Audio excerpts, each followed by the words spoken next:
I'm going to do a short story. Start out with a little dictionary definition for you. Webster's Dictionary, compassion, a noun. Sympathetic consciousness of others' distress, along with a desire to alleviate it. This is my read of The Self-Improvement of Salvadore Ross by Henry Salzar. It was published in 1961 and adapted for the Twilight Zone in 1964. So it'll be set in the late 50s. Salvadore Ross, too poor, too scrawny, and spurned by the only girl he'd ever loved, ran into more of his usual luck at the bottling plant. He slipped in a sticky pool and dropped 15 feet onto the cement floor. His right leg was broken, and he went cursing into an ambulance to City Hospital. They put him in a ward next to a wheezing old man with pneumonia. When an intern began poking at him the next morning, he yelled. He told the intern, the hospital, old man, and the bottling plant to go to hell. He was calmer the next day, and his young face was graven against his pillow like some bushy-haired gargoyle. The old man began muttering complaints. "You ain't so bad," Sal said. "You should break a leg like me, pal. Then you'll know what trouble is." Broken leg, the old man wiped his mouth contemptuously. "Listen, I'll trade you that broken leg any time. Just ask me." Sal grinned. "All right, I'm asking. You give me that little cold of yours, and I'll give you my broken leg. We'll see how you like it, Pops." "You don't know what you're talking about. A young horse like you could break both legs and be dancing the next month." "What's the matter, Pop? You don't want to do a business? Trade me for that leg. Go ahead. It's a deal." The old man chuckled and said, "Yeah, sure. It's a deal."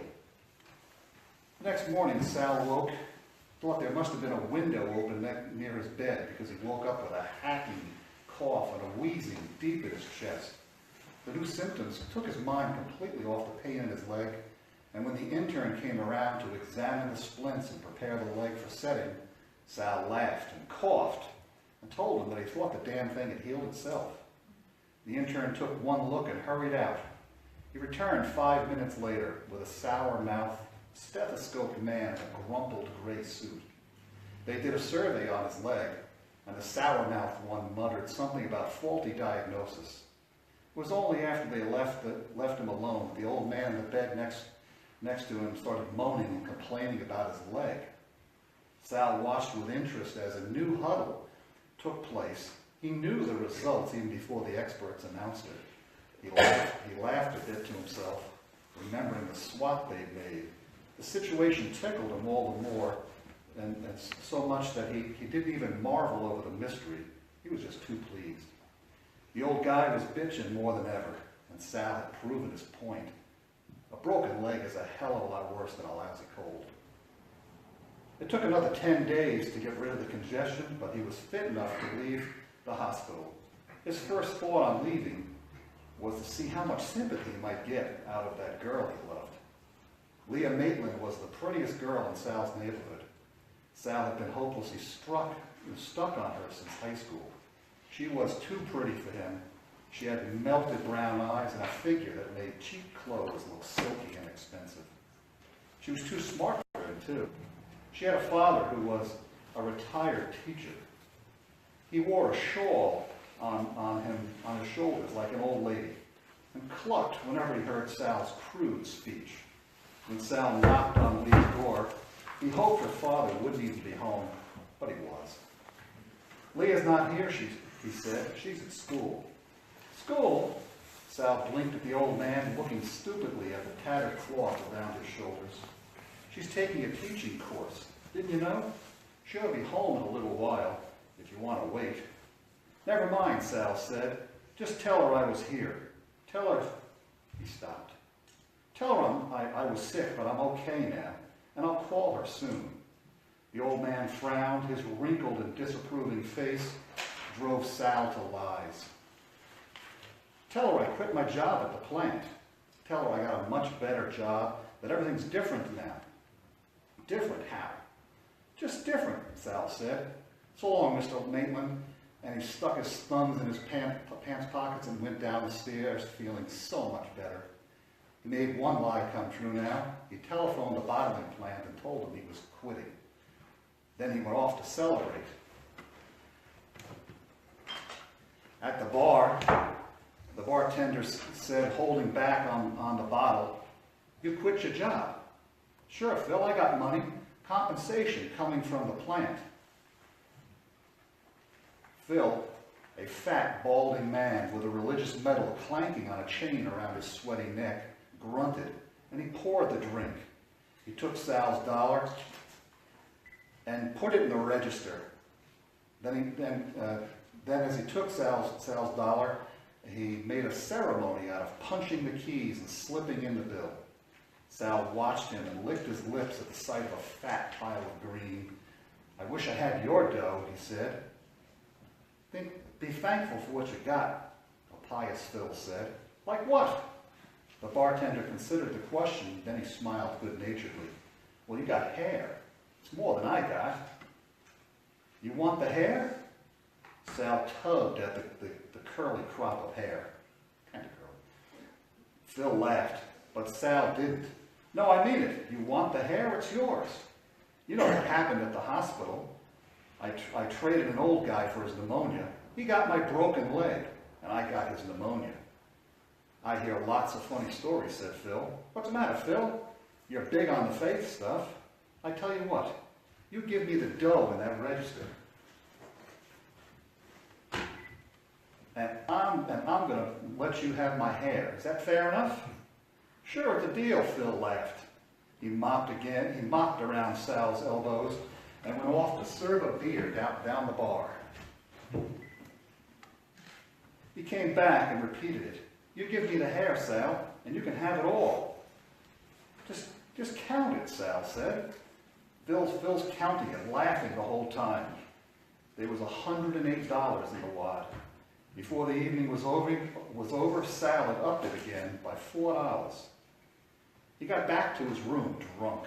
In the morning, he woke up with a sickening hangover. When he put his hand up to his aching head, he touched nothing but skin. He went to the mirror and saw the shiny, clean dome exaggerating those thin features. He started to shake all over and wished he had a drink. That made him think, "I gotta call Phil." Called the bar, nobody answered. Called Phil at home. "Jesus, Sal, how'd you do it? It's a miracle." Phil said, "I never saw anything like it. My wife thinks it's a toupee." He laughed hysterically. "Pull it, honey, go on, yank at it." "Ouch, sweetheart, hey." He was hilarious, ecstatic. Sal slammed the receiver down and wept into his hands. In the afternoon, Kid came by with an envelope, crammed with money. He put the bills out on the bed. It seemed like a tiny amount for what he had exchanged. He'd never make such a bargain again. That night, in a new hat, a new suit, new shoes, he went into a strange bar, looking for something new. There was a tramp with thick black hair and a dry mouth. He was nursing a beer. Sal bought him another one. "You really got the shakes, huh, Pop?" He looked at the hair. He said, "That's a nice head of hair for a man your age, Pop." "Damn rotten month," the old tramp said. "Have another one," Sal said. "Look, what you need is a couple of bottles. That'll last you. You know what I mean?" Nah. What's an old guy like you need hair for anyhow? Old guys like you. All you need is a warm place and some whiskey. Am I right? Tell you what, Pop, how about we make a trade?" Now back to Sal's room. Sal resolved this night he was going to stay up and watch it happen. There was no sense of wonder in the man. He just had a mechanical interest in the process. By 3 o'clock, though, he had fallen asleep dozing in a chair, dreaming of Leah. His eyes snapped open at dawn and his hand flew to his head. His fingers now thick with dirty, beautiful hair. He went to the mirror and whooped in delight, not just because of the hair, but this time he knew for sure, 100% for sure, he could do this any time he wanted. He could swap for everything. He could get all that he wanted and needed. Then he remembered Jan, a friend of his from high school, big muscular kid, blonde hair, and the soft temperament of a Cocker Spaniel. But he was the worst pool player that ever came out of PS-19. Sal had cleaned up on Jan plenty of times. He was no shark, but in the presence of Jan, that big clumsy kid he was. Jan was a chauffeur now for a guy named Halpert, said to be filthy rich. Halpert was old, Halpert was rich and old and approachable through Jan. This could work. He found Jan at Grimsky's leaning on a pool cue and smiling like an innocent. His opponent had just dropped 4 in a row into the pockets. Sal pulled him aside and put a proposition to him. Would Jan introduce him to his boss? Mr. Halpert. Jan's face lengthened. Gee, Sal, I can't do that. Halpert don't see people. He hardly ever leaves the apartment. But I got a deal for him, Sal said fiercely. It's important. Jan laughed sweetly. He won't talk any deals. Sal, don't even kid yourself. He's a funny old guy. He looked up as his opponent missed the bank shot and stepped back away from the table. Jan looked over the setup on the bright green felt and missed. He chuckled and he chalked his cue. Listen, Sal said desperately, you gotta get me in to see Halpert. I'll give you something for your trouble. Like what? I got no money, but I'll give you something else. You can have my game. For what? You could play as good as me. I'll swap you my pool game. Is it a deal? I don't get you. You're gonna coach me? I won't have to. You will play as good as me, and that's all there is to it. I can't explain how right now, but I can do it. Let's just say yes, Sal. Let's just say yes, Jan. That's all you have to say, and you'll start shooting as good as me. Will that get me in to see Halpert? Hey, his partner said, you're going to make the shot? It's a deal, Jan laughed as he picked up a stick. And guess what? He missed an easy layup. Early the next afternoon, he got an excited phone call from Jan, direct from Grimsky's. Jan was on top of the world. Sal went down to the pool parlor and listened to the stuttered story of the sudden prowess. He had just beaten Grimsky himself, the owner.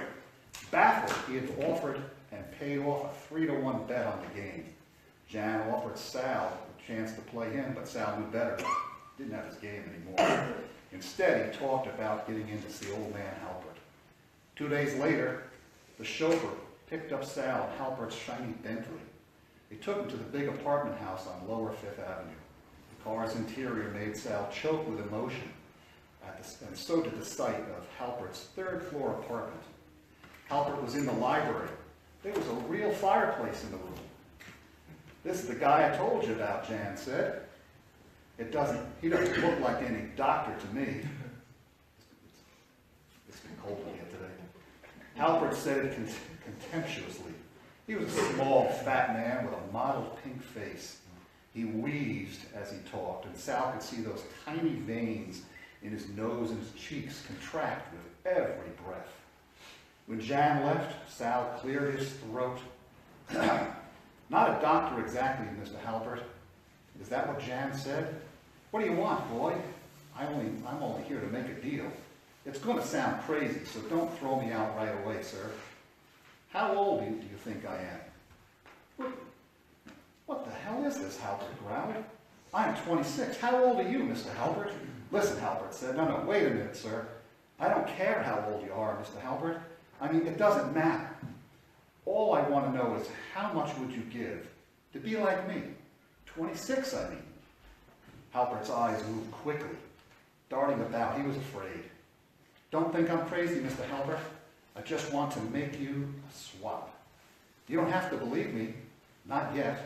But if the price is right, I'll trade you my 26 for whatever you are. Jan, Halpert shouted. Please, sir, give me the benefit of the doubt. How much would you give to be 26 again? Just tell me, and I'll get out of here. Is that a promise? How much, Mr. Halpert? The old man relaxed a little, not quite so scared. He even went so far as to smile, a small smile. And he said, how about $1 million? So there's some more money. $1 million, that's what I give you, kid. What kind of pills are you actually peddling? You got that much money, sir? And more. Now will you get the hell out of here? What will you... So, you'll swap me, sir. You'll give me $1 million for my 26? Just like that. All you have to do, sir, is say yes. The rest is easy. Only don't try double-crossing me. The swap is made, the swap is final. I get the $1 million and you get to be 26. What do you say, Mr. Halpert? We break now 4 days later. Halpert has signed up a crew of 4, 2 of them strapping young women, and is off on a South Sea cruise in a small yacht. His disappearance sent the company's stock into a tailspin, but that didn't affect the fortune that Sal had already packed away in his own pockets. The rental agent that placed Sal in East Side penthouse had a lot of laughs with his wife as he talked about the transaction. Imagine an ancient, shriveled runt like Ross wanting that kind of a bachelor pad. That was worthy of laughter. The building employees chuckled too, but they hid their amusement behind the old man's back. He's too rich to make fun of. Albert, the kid who ran the night elevator, was especially polite. The old guy took a fancy to him. His first tip had financed a sharp second-hand suit. Albert was 19 and thought about clothes just about as much as he thought about girls. One night he brought the old guy upstairs and found him friendlier than usual. He even invited Albert in for a drink when the shift ended. Then he started asking him some questions. How old are you, Albert? 19, last April. How much do you make a year? Albert blushed. I don't know. I get $36 a week. How long would it take you to save 1,000? Never, Albert grinned. I could never save that. What would you give for that kind of money? Huh? You're only 19. What if you were 20? Would it make any bother to you at all? 19, 20, what's the difference? Would you make a deal like this? I'll swap you 1 year for $1,000. Boy, would I! Ross smiled. His mouth was nothing but a black hole. He reached into the desk drawer and took out his checkbook. He wrote laboriously. Albert looked at the shaky script and whistled. Wow, is that for me, Mr. Ross? Sure is, the old guy crackled. You just made a deal for it, Albert, a very good deal. Anytime you want to sell some more years, come see me. Tell your friends. I'm always good for the ready cash. A week later, Albert returned. There was no perceptible change in his appearance except for the new suit he wore. By the time he left, there was a check for $5,000 in the pocket. With his new fortune in hand, Albert left his job and took a trip out west. The young man who replaced him on the elevator was Russell. Russell was only 17. He left just a month later, claiming illness. Building management could believe it all right. Russell looked a good 10 years older. Then there were others, 3 others.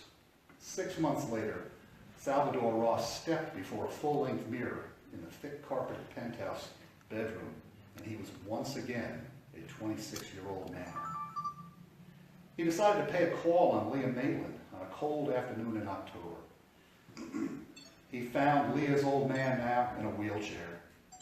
That shawl was now over his knees instead of his shoulders. He'd been sick. He'd had a stroke since Sal saw him last. The past year had obviously been grim. The look of the apartment was terrible. Even Leah looked gaunter. Her melted eyes were brighter but desperate. Where have you been? She said lightly. It's been almost a year, Sal. I've been busy, he smiled. New job, new apartment, new everything. I'm doing pretty well now, Leah. The old man grunted and said nothing. He turned his chalky face away from Sal and wheeled off into the bedroom. Sorry about your old man, Sal said. Sorry about his being sick. Things have been tough for you, I can see it. You look different, Sal. I am different, he said proudly. Look, you can come for a ride with me a little later? How about it? A ride? I've got a car now, he said, quite casually. They walked outside. The car was waiting. A silver cloud Rolls Royce. Chauffeurless, Sal wanted only his hands to be on the silken wheel. Leah gasped when she saw it. when they emerged under the canopy, the glittering canopy of the apartment house on the East River, her face was almost stupid in bewilderment. She thought he was joking, or worse, that he had become involved in something truly nefarious. He laughed at her every concerned expression. It was the best day of his life. The next week, he took her to several of the season's most expensive restaurants, and after, on the furry white couch in his penthouse living room, he began a crude attempt at lovemaking. She warded him off, but there was no final rejection in her manner. He lit a real fire in the real fireplace. Leah hugged herself contentedly as she watched the dancing flames. Sal knew the moment was right, the romantic moment that Leah would expect. He made the proper speech. I've taken a pause, it's the 50s, so we stop there. I just don't know, Sal, she said. What's there to know? I want to marry you, Leah. You've always known I'm nuts about you. He put his arm around her shoulder. I could be anything you want, Leah. You want me to be smart like your old man? I could be that too. He saw the dark shift in her expression. It's the old man that bothers you, isn't it? He still doesn't like me, huh? No, she kind of whispered, he doesn't, Sal. And you think a lot of him. It's not just that he's smart, there's something more important, Sal. Something I don't have. She turned to face him. What is it, Leah? Just tell me what it is. I don't know the word for it. Sal says, just make up a word. Nothing good without beer. So just make up a word for it. She says, I don't know, heart, compassion, I don't know. Compassion, that's it. I've seen it in your dad before. I guess that's it all my life since I can remember. He's had that quality. I don't want to ever live without it, Sal. Can you understand that? The next morning, Sal was at Leah's apartment. Leah was at school, and he stopped in. The old man appeared surprised to see him. There was even hostility in his greeting. Since when do you come to see me? Maitland grunted. You know, Leah's not here in the mornings. I want to talk to you, Mr. Maitland, just the two of us. I have nothing to say to you, Salvadore.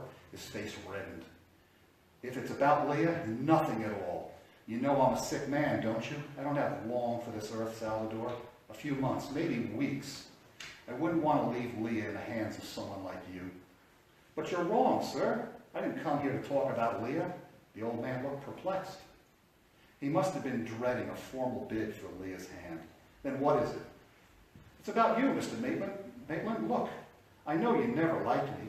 I didn't come here to try and change your mind. I came here to talk business. I want to make a deal. I want to buy something. What are you talking about, Sal? You got something I want, Mr. Maitland. I'm willing to pay for it. Name it. Any price. You could use the money, Mr. Maitland. I know that. Not for yourself. I mean for Leah. I got nothing to sell you. I don't own a thing, he said. Yes, you do, Sal said eagerly. You got something I need real bad, Mr. Maitland.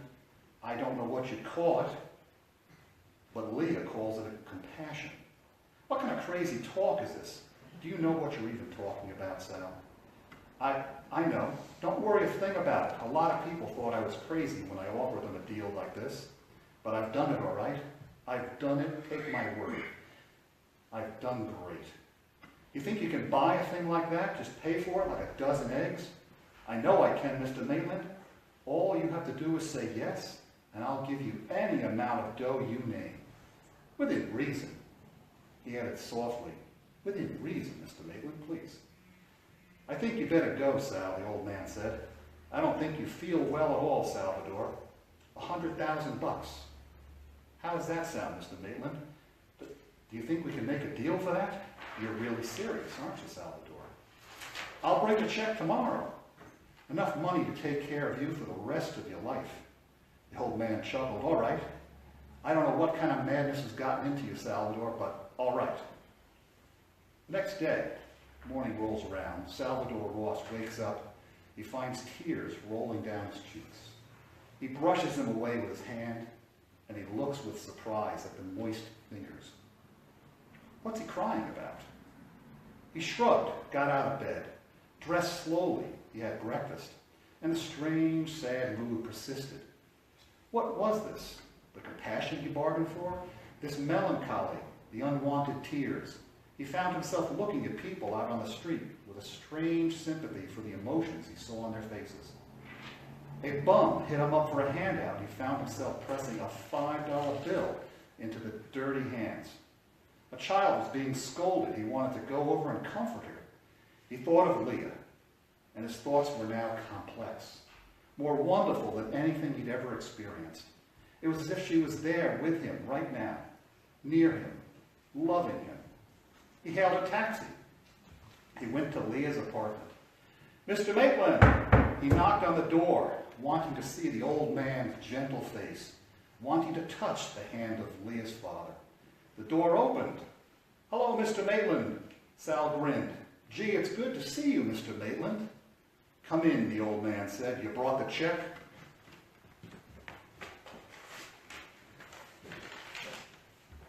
Sal said, I brought it, sir. Is it certified? It's a bank check. Good as cash, said Sal. Put it on the table, Maitland said coldly. Takes the check out, drops it on the table. Sal wanted to make a speech, stealing on top of the world, say something to him that would make him understand what he was feeling. But his emotion was still much bigger than his vocabulary. He turned to Leah's father with a smile enriching his face and put his hand out to Leah's father. His features, unfortunately, were like stone. He reached down to the shotgun sitting in his lap. The smile was still on Salvadore's face as the old man pulled the trigger and killed him. He killed him without hesitation, without compassion. Compassion. Excuse me, boy. She's married to a police officer. Compassion. Are you okay? I'm fine. I can load it up again. Okay, compassion. I'm one who finds comfort within preterism and within the world of Christian preterism, that orthodoxy. I'll say that we all need to exercise compassion. One simple thing has plagued me about preterism since the first time I started looking at it. If it's so simple, so obvious, why do so many around us consider it a new concept? Just a few years old, 100 years old maybe at the best. Imagine a world where taking a different view from the Western futurist church could land you in prison, get you tortured for years, then burned at the stake. Well, that world existed for nearly 2,000 years. Let's be real, such control will tamp down anything outside the norm. Today, that same church may not be legally able to kill you, but that same church claims to be able to declare you damned forever. Little compassion can be found for those outside the norm. For me, alive today, blessedly, I attended a Roman Catholic Bible study for 15 years. The only Protestant in the room most of the time. Occasionally I shared an outside the norm point of view. Church members would offer compassionate discussion and even spirited pushback. One thing never worried me, being dragged outside and burned at the stake. Compassion. It was nice not being killed. No matter how wrong we each knew the other was, even breaking fellowship was rare. Some of them are even here tonight. Preterism, is it new? No, it's not. Should we hold it over anyone because we know it and they don't? Never. Are we proud to stand where we do? Yes, we are. Just because it's safer now than it's been for centuries to read and explore the Bible, we shouldn't get puffed up. Let's face it, if we can't operate in Christian compassion, well, we're no better than those who would toss a lit firebrand at a martyr's feet. I was supposed to drop the fire on them. It's already there. Thank you very much.